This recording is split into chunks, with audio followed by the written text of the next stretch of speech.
So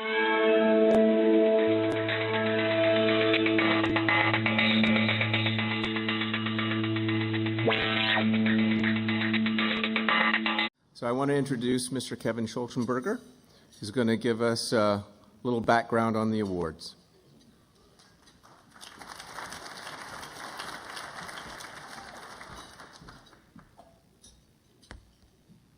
Good morning. Didn't mean to interrupt your breakfast. I hope you're enjoying it. Please continue.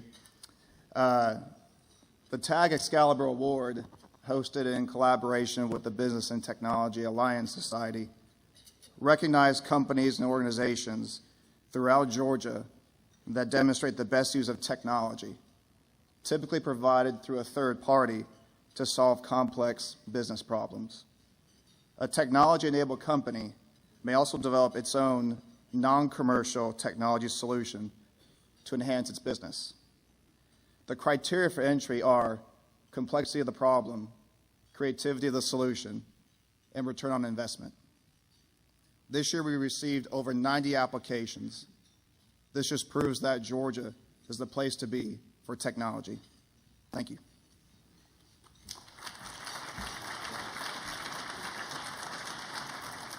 And now, welcome Nancy Williams, Principal with ASAP Solutions.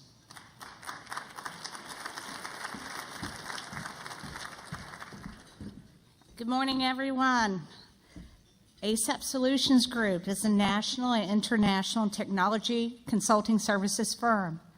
Founded in 1989 with revenues around $90 million, we are one of the largest women-owned companies in the U.S. What we do is we bring innovation and expertise to our many clients across the U.S.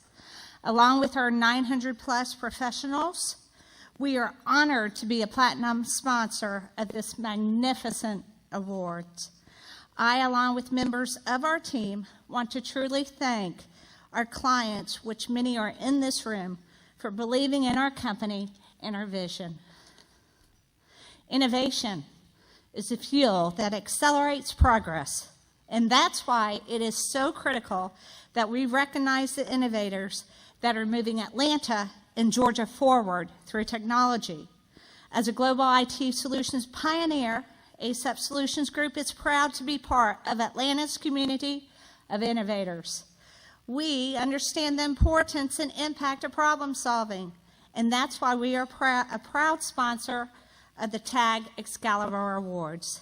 Each year, the Excalibur Award celebrates the problem solvers, the true innovators that we are leveraging the technical solutions that move us forward. One company that is moving us forward is the Weather Channel. Bryson Koehler, self-proclaimed weather geek, plays a key role in the overall business strategy of the weather company. As head of the technology group, Bryson oversees their strategic direction, the vision, execution, and operations of all technology initiatives, systems, and platforms across all of the company's 4 divisions: TV, digital, professional, and international. Bryson and his team lead the overall technology architecture, global infrastructure, weather forecasting, big data platforms, broadcast engineering, and TV localization systems, all of the company's internal systems, as well as overall quality assurance for all products and platforms. That is a lot. The IT team leads the design, implementation, and global operations of industry-leading cloud-based computing capabilities, large-scale big data systems, and the company's internal and external APIs, live and digital video personalization technology for web, cable, satellite, and telecommunication distributors. The technology platforms that his team is responsible for power the on-air products, radio, newspaper, and digital distribution to leading web, mobile, and desktop applications. Weather.com, which is one of my favorites that I use all the time, is in the top 20 of most used websites. Our mobile apps are in the top 5 of the most used daily applications, and we have the largest API platform on the planet, with over 150,000 individuals. Oh well, here is Bryson to talk more about it.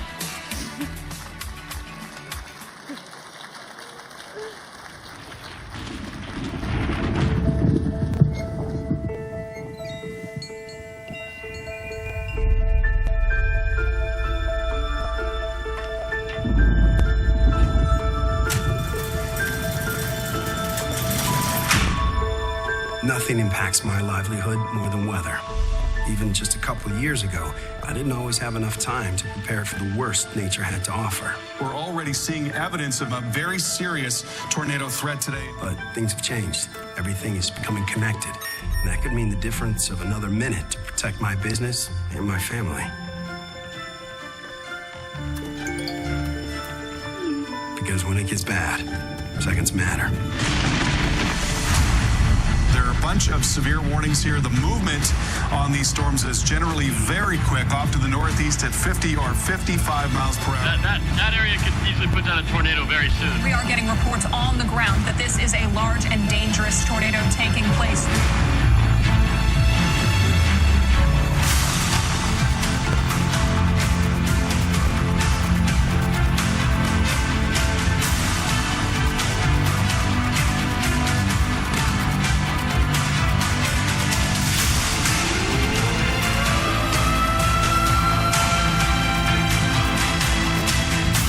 Tornado on the ground, folks. If you are listening to us, you need to be in a shelter right now.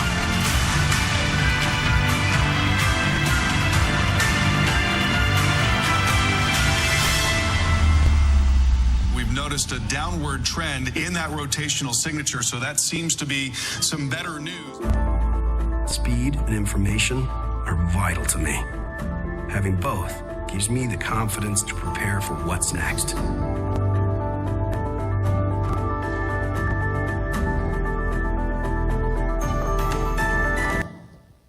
Good morning. Thought we'd try to wake everybody up a little bit. Thanks for getting up so early to support such a great event. The Excalibur Awards are really just something that's very personal and passionate to me. I really love what they represent. We've been going through a transformation at the Weather Company for the last couple of years, so we're going to talk a little bit about that this morning, talk a little bit about what it took to take kind of what was a 1982 era platform, really a cable company, and turn it into a leading big data technology operation. And I think a lot of that has kind of a core spirit within the Excalibur Award itself and what it represents. And so I hope that you find it interesting and that we have some time for some Q&A at the end, so feel free to collect your questions. You know, there was a vision of the Weather Company back in 1982 around 24-hour weather. And everybody says, who wants 24-hour weather? And I'm a weather geek, so I said yes. And I've really literally watched the Weather Channel every day since it went live. But when we started, we were just repurposing the National Weather Service forecasts. We were just kind of taking them, putting a face to them, and redistributing them. And when we wanted to revolutionize the company, we said, well, we have to really make sure that we move and continue to move further away from that. And over the course of the 20 years after it started, there was a lot of change and a lot of investment and a lot of transformation. But none of it was quite enough to get us right over that hump to really break free from being dependent completely on the television network and moving into all of these other areas. And that revolution really was all around getting more access to our data, producing better data, and making sure that the data that we were producing was unique and differentiated.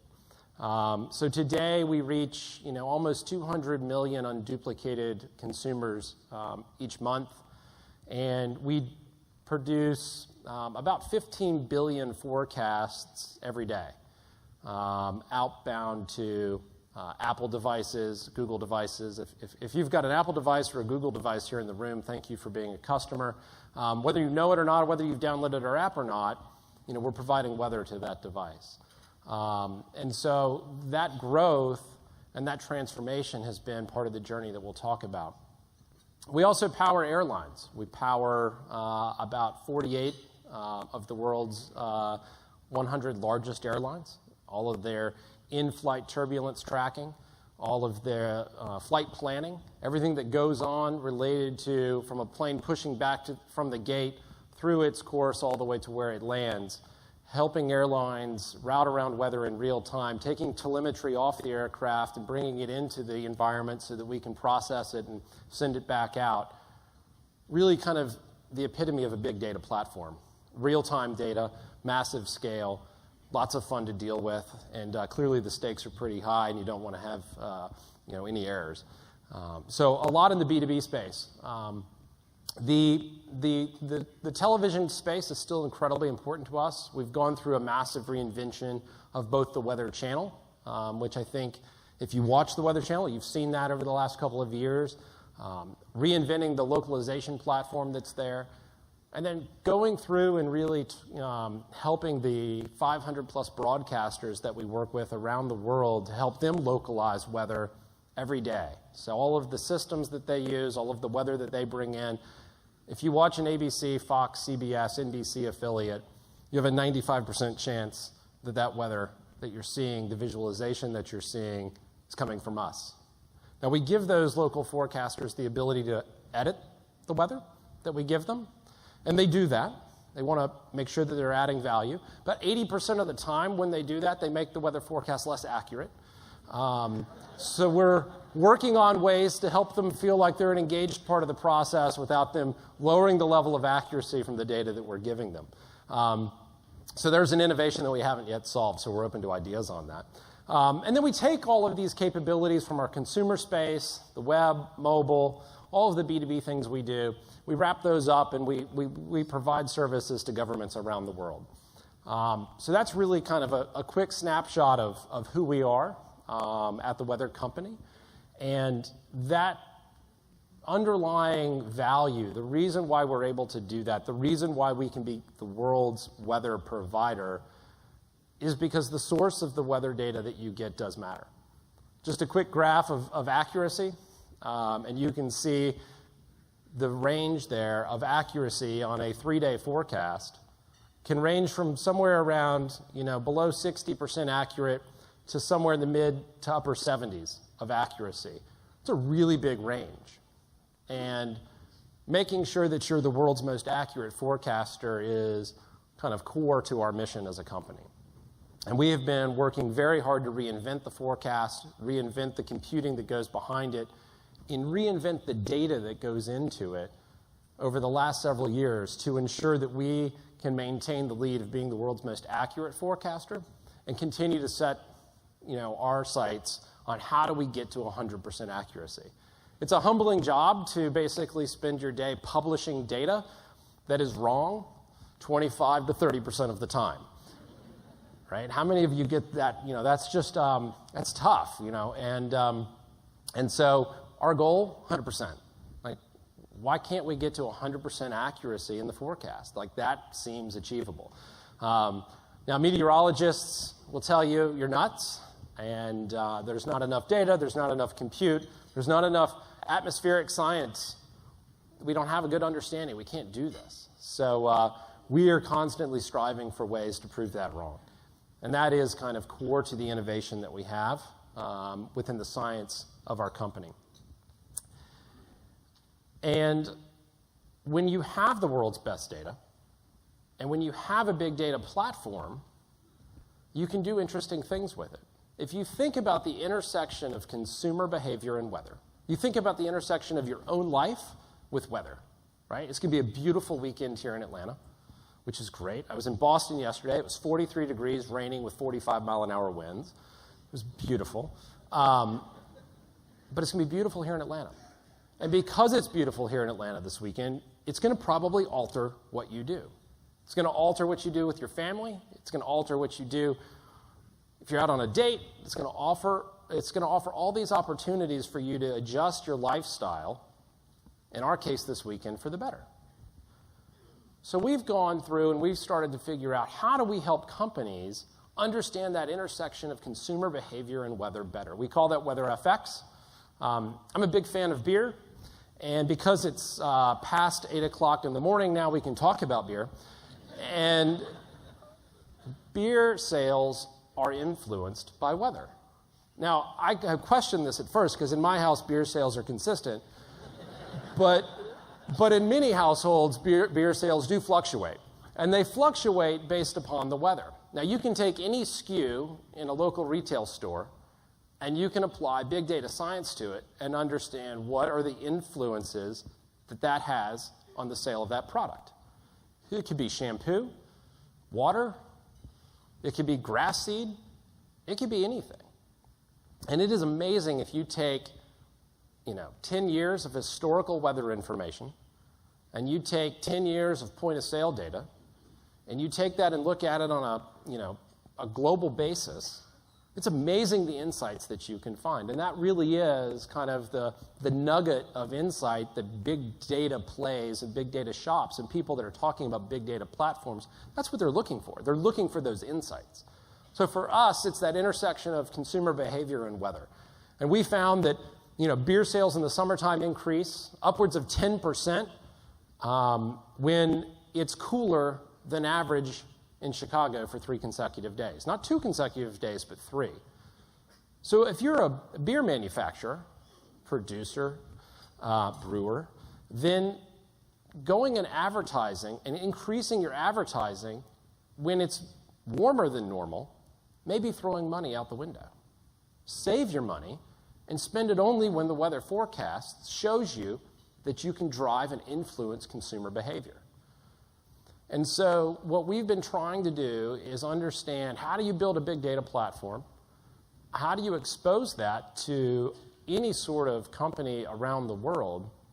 And how do you allow the data scientists, both in our company and in the companies that we're working with, how do we help them get that insight? How do we help them get the understanding? Because sometimes it's telling them not to do something, and sometimes it's telling them to do something.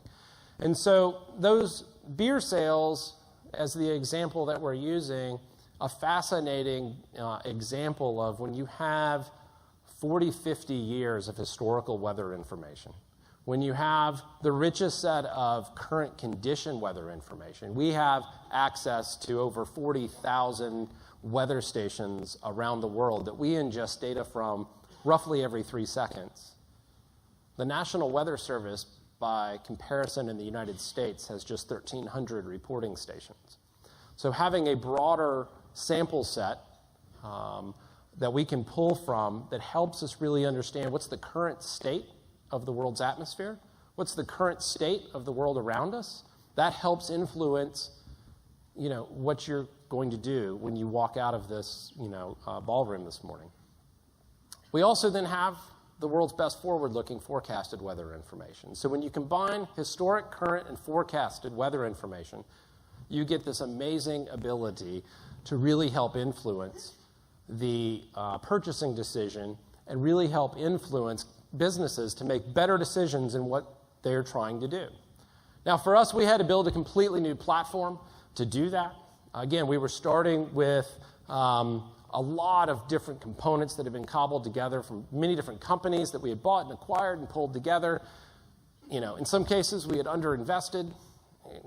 I know that none of you ever underinvest in certain technologies within your companies, but in our case, we had. And so we had to really completely start over. And premise number 1 was we were going completely to the cloud. We wanted to get out of the data center business. I can't run a data center as well as Google can. I can't run a data center as well as Amazon can. That's just not going to be our business. But we can leverage the technology to its fullest extent. And we can build capabilities on top of what others have already provided. And we can do amazing things. And when we do that, we can focus in on really providing that value. And so we built out a completely new platform from the ground up that allows us to ingest, store, catalog, and distribute a ridiculously massive amount of a large set of data. That data could be text data, could be video data, could be radar data, could be satellite data, can come from all over the planet, can come from your phone, in the form of user-generated feedback where you're telling us, hey, no, it's not sunny, it's actually cloudy, but thanks for trying. So we get about 1 million people a day that give us feedback on whether or not our forecast was accurate. About 80% of the people tell us we were right, and 20% of the people enjoy telling us we were wrong. And so all of these things are part of the new platform that we had to pull together to bring this to life. Now, how do you do that? How do you take, a company that at its core is really a cable television, operation, and turn it into something where you can go to Mountain View and talk to Google and say, hey, we really should be the weather provider for Google, for every Android phone, for Google Now, for the Google One Box. We can go to Cupertino and talk to Apple and say, hey, we should be the default weather widget. We can power, one of the leading websites, weather.com, the mobile apps, all of these things. How do you do that? How do you transform? And if you want innovation in your company, what is it that you have to do to bring that to life? And so my analogy to that is music. I love music. I really love live music. I would rather go to a live concert than listen to a perfectly recorded studio, master album in my car or at home. And I like live music because it's more real. It's more fun. Mistakes happen. It's not always perfect, right? There's feedback. Drummer might drop his stick. Guitarist might, lose his pick. Things happen. And the band has to adjust live and on stage because you never know what is going to occur. And so many times in technology, we're trying to be the pre-recorded group. We want it to be perfect. We're going to rehearse it 100 times. We're going to go and master it. We're going to take this track and this track and this track and put it together and make it all perfect and packaged. And every time you hit play on track 3, it's going to be the same thing over and over again. But that's not really real life. That's certainly not real life in a highly innovative, fast-moving technology company, right? A fast-moving, innovative technology company needs to be able to perform like they're on stage. It needs to perform in real time. It needs to act like a band does and cover for one another, pick up for one another, and make it come together in harmony.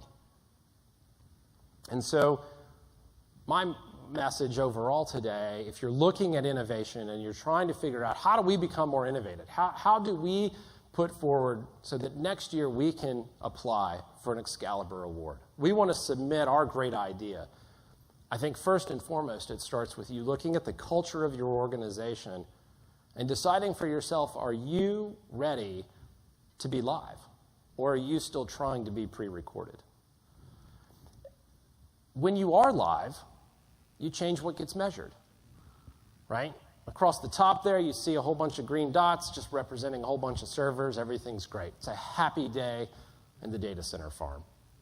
But down at the bottom, you see actually what the end users are experiencing. What the end users are experiencing is not a happy day. You're getting complaints. You're getting problems. What are you measuring your teams on? Is it individual by individual, server by server, firewall by firewall, database by database? Database guy said, everything's good. Firewalls, everything's good. Everybody's good, except for the customers who are unhappy. But if you change what gets measured and you say, hey, we're no longer measuring across the top. All these individual tracks that are coming in to our pre-recorded perfection doesn't matter anymore. What matters is the bottom. What matters is being live. And we're now going to hold ourselves accountable as a band, as a team, to provide a great experience. And it doesn't matter whether it's the drummer, the guitarist, the lead singer, it doesn't matter who messed up. We all have to pitch in, cover for it, and react and respond. And that's live. So you got to change what gets measured.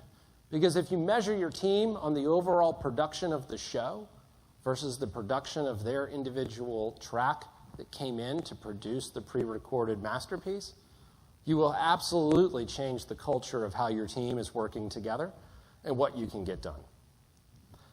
You have to focus on the right measurement. How much time do we spend trying to deal with budgets and figuring out what our budget is going to be and why can't the IT costs be lower and why is it always more? We always deal with that. It's a constant, never-ending battle. Why are we constantly talking about how much it costs for the entirety? Let's talk about what it costs as a unit. When I was a teenager, I didn't go to the gas station to fill up my tank. I went to the gas station to put as much gas into my car as I had money in my wallet. So if I had $5, I was getting $5 worth of gas. And so what was important was how much that $5 could buy me. And so when we look at providing an API or a web page or a video play, if you're going to play 1 billion videos a day, what really matters is how much does it cost per video. I can't control what the editorial team wants to put on those videos. I can't control if a lot of people are going to click on them or not. But I can control what the cost is per play. And as I get into that cost per play, I can control that and I can meter that and I can sign up for reducing that on a year-by-year basis. So I can reduce and control unit costs. How much gas you want to put in the tank? Completely up to you.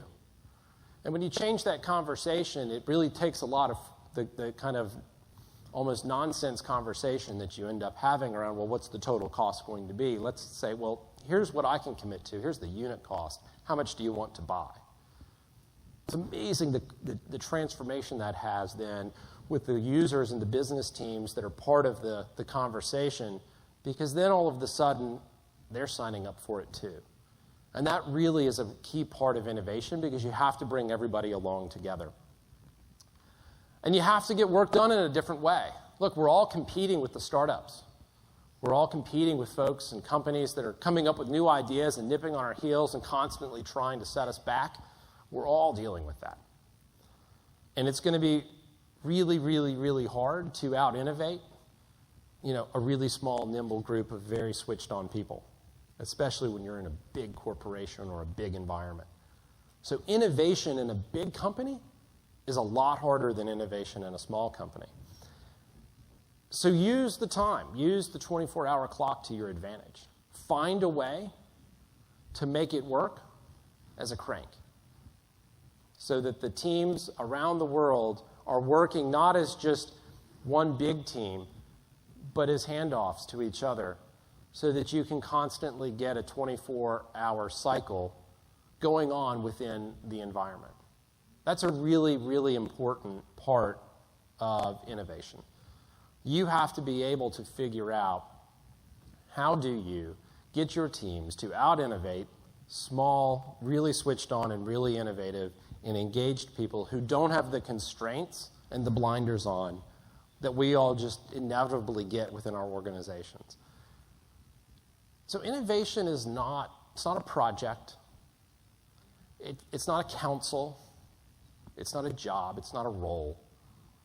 It is a completely different way of working and thinking within your groups, within your teams, and within your companies. And you don't have to be the guy or gal in charge in order to make that transformation come to life. You can do this within your teams. You can create an environment within your own group, within your own client. Help them see it and think differently. The cultural change of what gets measured, how you price it, and how you get the work done is huge. And doing that, transforming yourself and thinking differently, you begin to act more like a band. I'm a big fan of Rush, the band. And it's amazing to watch them play. They've been playing for, 30, 40 years? Forever. They could all switch roles and do the whole show, I think. It is amazing to watch a band that has been together for a long time because they just instinctively know what's going on. And they know when to play an extra chord, they know when to cut it, they know exactly what to do without even looking at each other. That's the definition of a high-performing team, and that, to me, is the goal from a leadership perspective of how you build an organization that can become innovative and do great things and transform themselves. The team has to come together and gel as a band. And our challenge as an IT industry is to try to have the courage to move away from being pre-recorded. Well, this is the run book. It says A. Let's go to A. But not every day does the run book work. It doesn't fit the use case that just came in. Or, well, we never imagined that that would break at the same time that that broke. All of those things from a pre-recorded world are fake safety mechanisms that make a team feel comfortable when they shouldn't be. But if you have a team that feels comfortable being on stage, being in the limelight, and acting as a band, then they can react to anything. And they don't have to fall back to what was documented, or what the process was, or what the right procedure is. They can instinctively act as a team to solve whatever the problem of the moment is. We are all in the problem-solving business. And your job is to help the teams around you get to a place where they feel comfortable solving problems on the fly. Because the faster you can solve problems, the faster that you can understand what the needs are, whether it's solving a problem from a production perspective or solving a problem related to a project where you're trying to get something out the door in your latest innovation live. It's all about acting as a team, as a real team, as a band. And so my encouragement to all of you is, as you walk around and you're in meetings or you're talking to people within your company or in your teams, try to figure out how can you act like a band would act if you were all up on stage together performing whatever that project is in front of a group. You'd probably act a little bit differently than you do today. And my belief is if you do that, you're going to have a much greater opportunity to create innovation within your own company. Think of the Weather Channel. The Weather Channel began in 1982. And for about the first 25 years, the Weather Channel was really basic. It was really, really basic. You know what their big slogan was? Here was the Weather Channel's big slogan for most of it. Weather all the time. Yeah. You know what their slogan is now? It's amazing out there. Why would they change? What about the weather? That's all anybody cares about, the weather, right? No, cable TV improved, and it got more competitive and more lucrative. And their numbers started declining because there was more good cable opportunities and shows.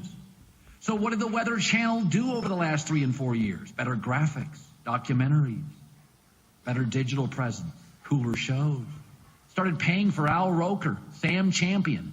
The women suddenly got more attractive and wore less. Whoa, I'm not comfortable with that. Either were a lot of older Weather Channel viewers, but the demographics got better. They had to get uncomfortable. The Weather Channel doesn't today look like it did 20 years ago. And hello, America. Let's get you in front of the weather, and we'll start with the maps on the floor and the best maps in the business on the wall to get you ahead of your day. We've got you covered with the top expertise analysis that you won't find anywhere else but your Weather Channel. It's amazing to see some of the things that a tornado can do. That's pretty impressive. Mike, you're hearing the sirens go off. Yeah, you can hear them. They went off about 5 or 6 minutes ago as soon as they issued the warning. If you're hearing my voice, if you have a shelter, get in it right now. Hold on a second. Let's just listen and see the power of this hurricane. We just had an unofficial report of 103 miles per hour. Whoa, that'll blow you down the beach. She is in labor right now, and she needs to get to the other side desperately so she can have that baby. This was a neighborhood, earlier this morning, and it is no longer. It's been a disastrous week, and we are everywhere to cover that story and the recovering efforts. A lot of damage, a lot of cleanup. A disaster emergency has been declared here. And it was nothing but the grace of God that our trailer is still standing after seeing all this. This tiny shelter saved the lives of over 80 people because one woman knocked door to door asking people to come into the shelter. Just laying there in pieces. So what do you do now? You know, what do you do now? So Butler is a therapy dog, especially for the Weather Channel. Say hi, Butler. Does he make you feel better when you have him? I want to be there for people when life is at its worst. This is part of being human.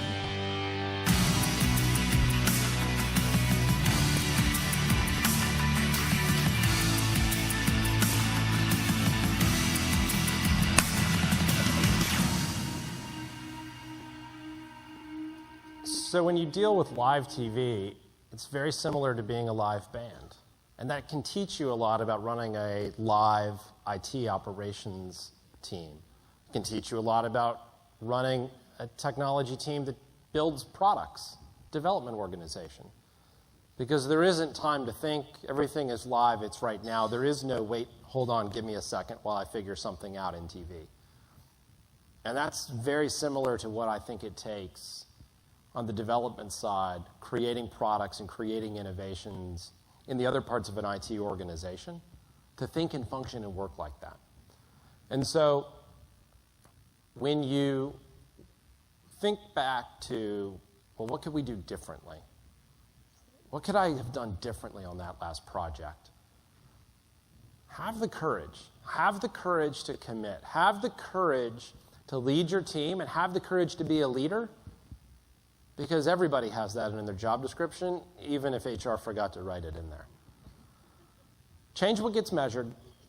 Remove the barriers and layers and work as a group. There's no barriers and layers to a great band. Play to your strengths. Supplement your weaknesses. Know what your weaknesses are and supplement them. Find people that can help you and bring them into the fold. Find that way to have single-person accountability.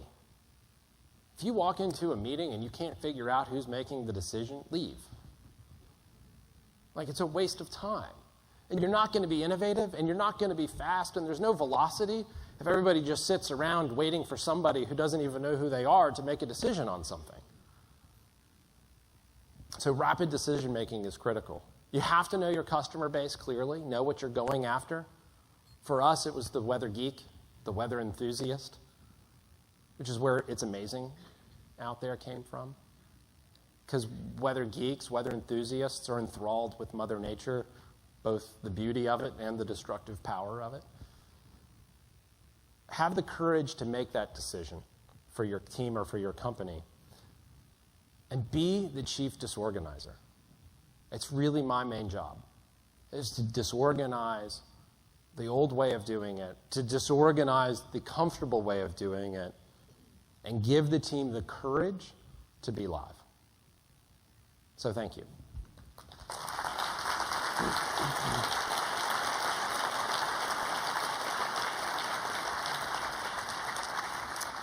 And now for your questions. Microphones are on either side of the room.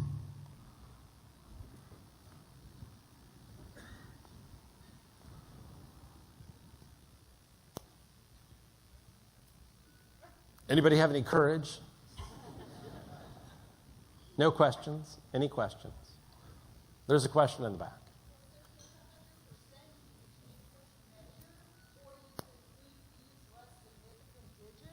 Or you could round. So that's just one way to get to 100%. But what my real question is what is the hardest weather system to measure? So where does your accuracy come down? Convectivity. So there's three parts to forecasting the weather. First, you have to know the current state. You then have to have data related to that. You then have to have the algorithmic science to understand how to interpret it, and then you have to compute it. So data, algorithmic science, and compute. The biggest challenge we have is current conditions. The entire globe, at best, we have 40,000 reporting stations. That's really not a lot. And those reporting stations are on the ground. There's a whole z-axis that we don't always get great data. We're trying to off of aircraft, but even 60,000 flights a day is just not a lot of airspace to cover. So understanding the current state of the atmosphere, if that is wrong, if your starting position for your equation is incorrect, then clearly your math, that you apply to that is going to be incorrect. And so when we're wrong, it's because our starting position is incorrect. But the hardest thing to forecast within the forecast itself is convectivity, the lift of rising air. So the pop-up thunderstorms in the summertime, where exactly will they convect, and where exactly will that convection turn into precipitation, and when will it actually start precipitating? That exact spot on a map, nailing that and knowing when the convectivity actually creates enough moisture to turn into precipitation is the hardest thing for us to nail. And that's where we fall down, is in the summertime. Good question. Right, Bryson, over on this side, to your right. First of all, on behalf of the Excalibur Committee, thank you so much. It was great insight today. And congratulations on leading the revolution at the weather company. Many of us earlier this year never made it home, slept in our cars, slept in our offices. The question I would have is, one, what was it like at the weather company that day? And two, in 2015, maybe in 4 or 5 months' time, if we're experiencing that again, how would the revolution have changed, and what will it be like in 2015? So that's a great question. One that has spurred a kind of personal pet project of mine within the company. We nailed that forecast. We told you exactly what was going to happen. And in fact, at 3 o'clock in the morning, when the National Weather Service issued their winter weather warning, ice storm warning, we promptly distributed it to all of you in the room and said, today will be a disaster. Do not drive. Stay off the roads. And what did you all do? Including me. So full transparency, including myself. We got in our car and we all drove to work. And so we all completely ignored common sense and logic and all of the alerts and everything. And so what it really was, in my view, was not a breakdown in forecasting on that one. It was a complete breakdown in our ability to communicate the forecast with actionable information that help people make better decisions. We totally, all of us, blew that. And so what I believe and what we as a team are working on is a advanced alerting platform that will be provided free of charge to all local emergency managers really around the globe, but let's just start with here at home, to give them a tool to follow up with better information. So you get the National Weather Service alert, it's in all caps. It says, all these words that, go on. And a lot of people have a hard time understanding, well, I don't know what that really means. What's the difference between a severe thunderstorm watch and a warning and a tornado watch and a tornado warning and an ice storm warning and a snowstorm, all these different things. We want to make it so that local governments can communicate more clearly with the local population so that they can say, yes, you've just seen the National Weather Service alert. The top end of 285 today is going to actually basically be shut down at noon. Please plan accordingly. All of a sudden, that's real, and it's not this just weird thing that just popped up on your phone. We have to find a way to communicate actionable information more clearly and help people really make better decisions. And that's what we're working on right now. Because it was obviously a massive failure. And we all paid the price for it. That was a good question. Anything else? Yes?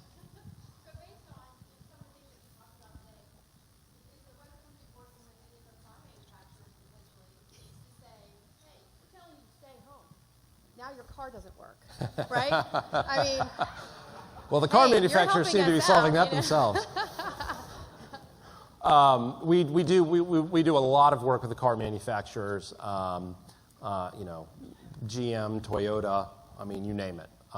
If you have a GM vehicle or a Toyota vehicle, you've got weather in your nav. That's us feeding into it.